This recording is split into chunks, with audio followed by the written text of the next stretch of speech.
Bienvenue dans cette nouvelle édition du 12-15. Voici les titres de l'actualité.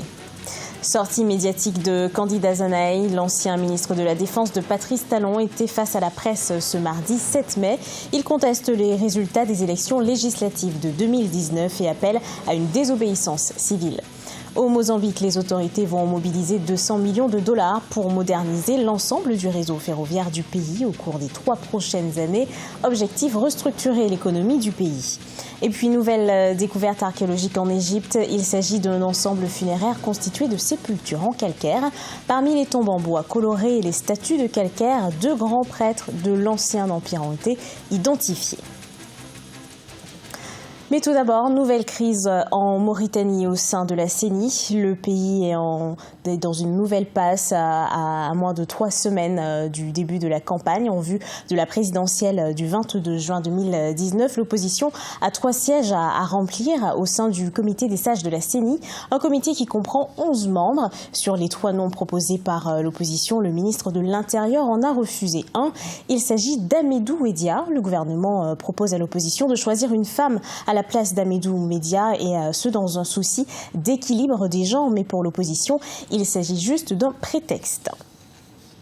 Au Bénin, Candide Azanaï, l'ancien ministre de la Défense du président Patrice Talon et leader du parti d'opposition, a donné ce mardi sa lecture de la crise post-électorale que traverse le pays.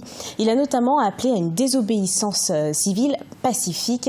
Candide Azanaï estime que la répression des émeutes du 1er et 2 mai 2019 à proximité du domicile de l'ancien président Thomas Boniaï est un coup de force du gouvernement. Écoutez justement sa déclaration recueillie par notre correspondant Lev Tionouf.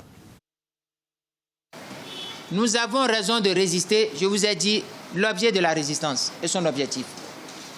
Nous n'avons pas le droit de nous laisser divertir.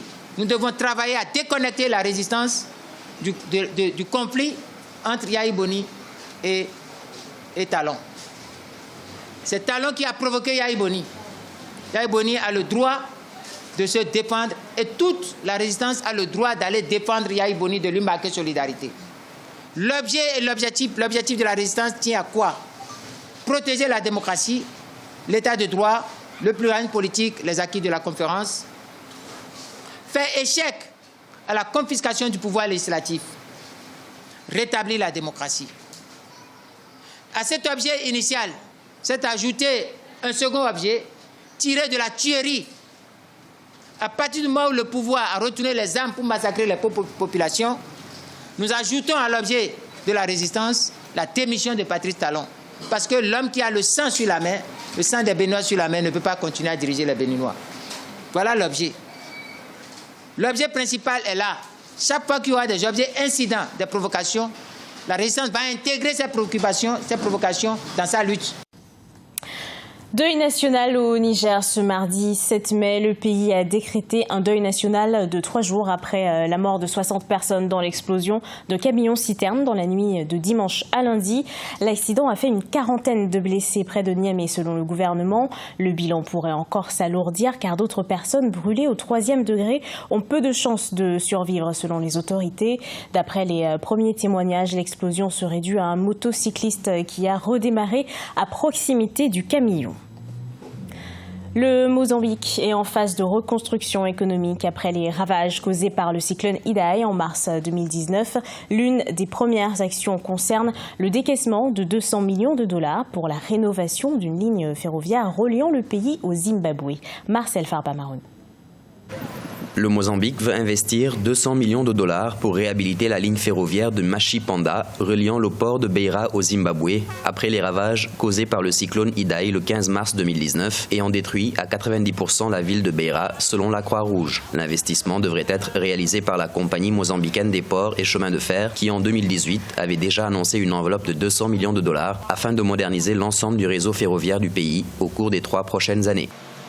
Si on sort 200 millions de dollars sur un contrat gré à gré, ce serait un désastre total. Mais j'imagine que les Mozambicains et les Zimbabwéens doivent absolument mettre en place des mesures classiques d'attribution de marché, et ce qui permet à l'économie d'être compétitive. Cette somme permettra d'améliorer la fourniture des services et surtout d'assurer le transport des marchandises vers d'autres pays. Notons que le port de Beira est d'une importance vitale tant pour l'intérieur du Mozambique que pour le Malawi, la Zambie et le Zimbabwe qui ne disposent pas de littoral.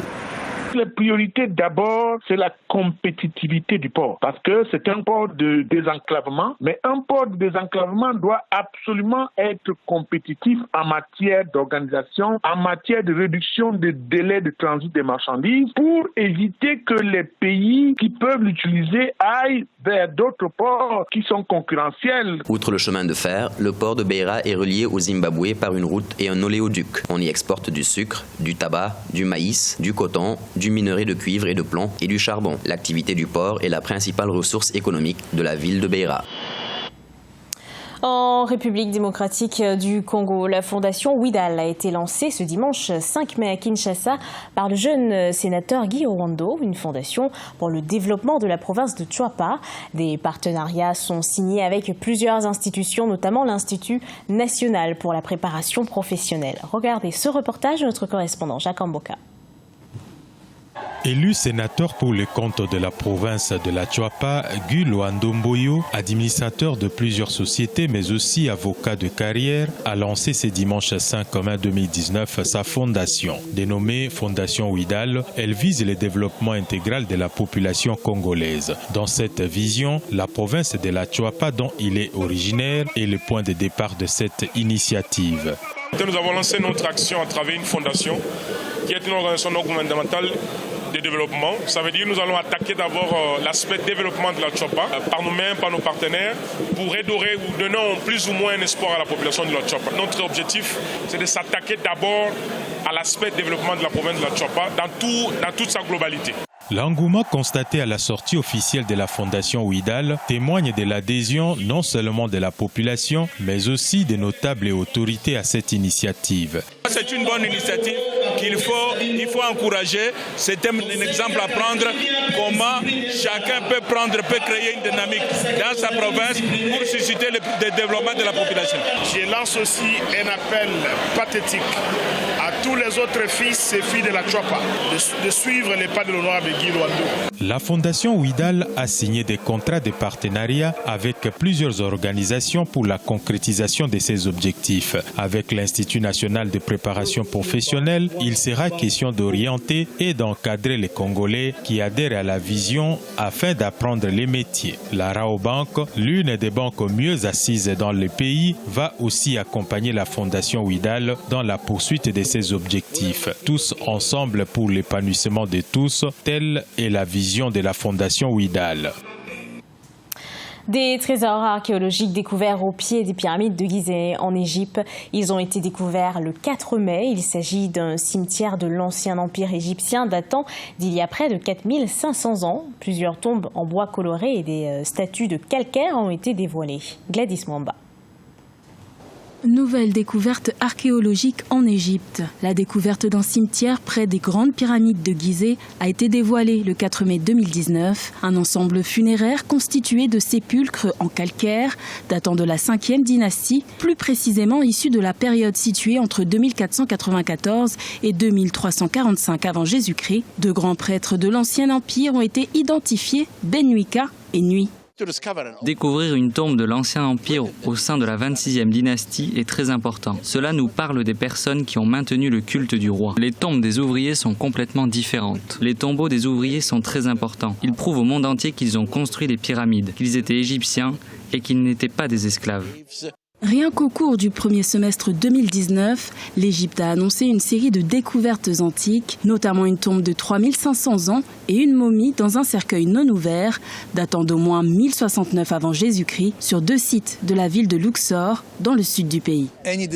Toute découverte archéologique, même la plus petite, ajoute beaucoup à nos connaissances en égyptologie. Nous avons découvert un petit cimetière situé au sud-est des pyramides de Gizeh, une tombe bien conservée datant de la seconde moitié de la 5e dynastie et des cercueils colorés. Les fouilles ne font que commencer et je pense que nous avons plusieurs saisons pour travailler dans cette région.